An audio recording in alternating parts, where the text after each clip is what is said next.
no accountability for police shootings.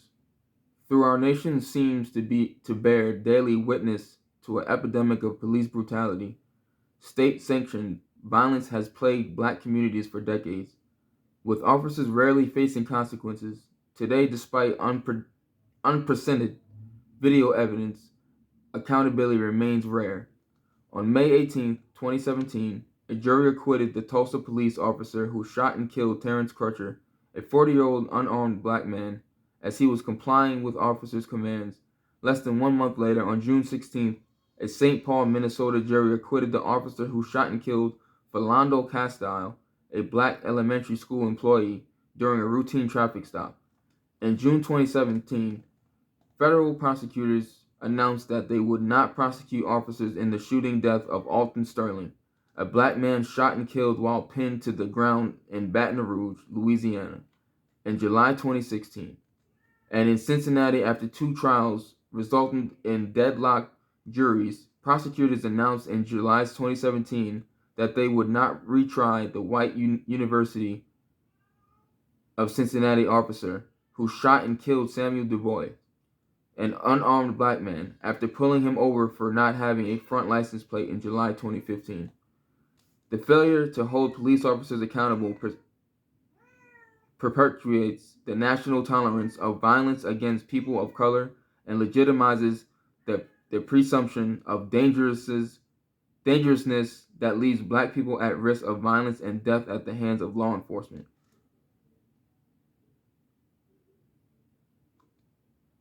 Quote, quotations, "My son loved this city, and this city killed my son," said Philando Castile's mother, Valerie, outside the courthouse following the officer's acquittal.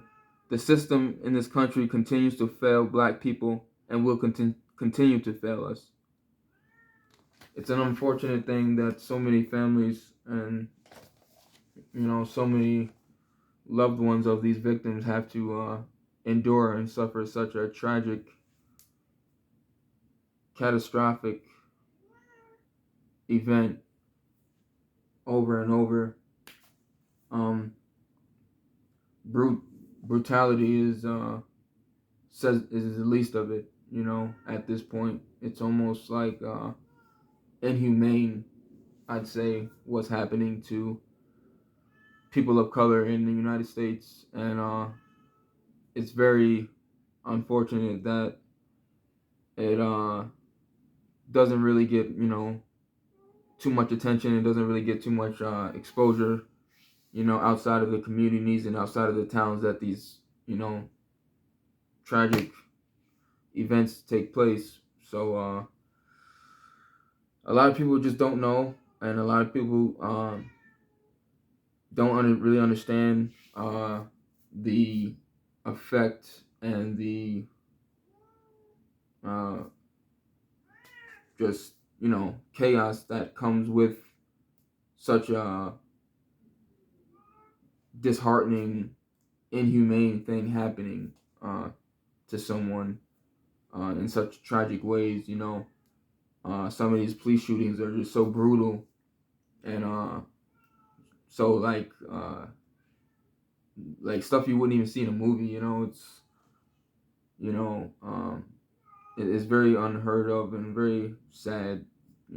When these things happen, and you can't help but feel for the families and feel for the mothers and continue to try and educate and give back as much knowledge, to people who are ignorant, people who just don't know as much, and especially when it comes to racial differences. And I think a lot would change in these shootings and in America if a lot more information was shared and passed down and passed over to to people, and just shared more often between people, instead of hiding from it and running from it and trying to brush it under the rug. Because the more we do that, and the more we forget our history, and the more we act like history isn't repeating itself and the same cycles aren't happening, it's just going to get worse. So it's like the more we can try and just educate each other and educate the youth as much as possible so they don't grow up and repeat the same mistakes that the adults have been making for centuries, you know. So it's like if we can get to a point of just informing and educating and being able to coexist amongst one another without forgetting our history on either side so that we don't repeat it in the future.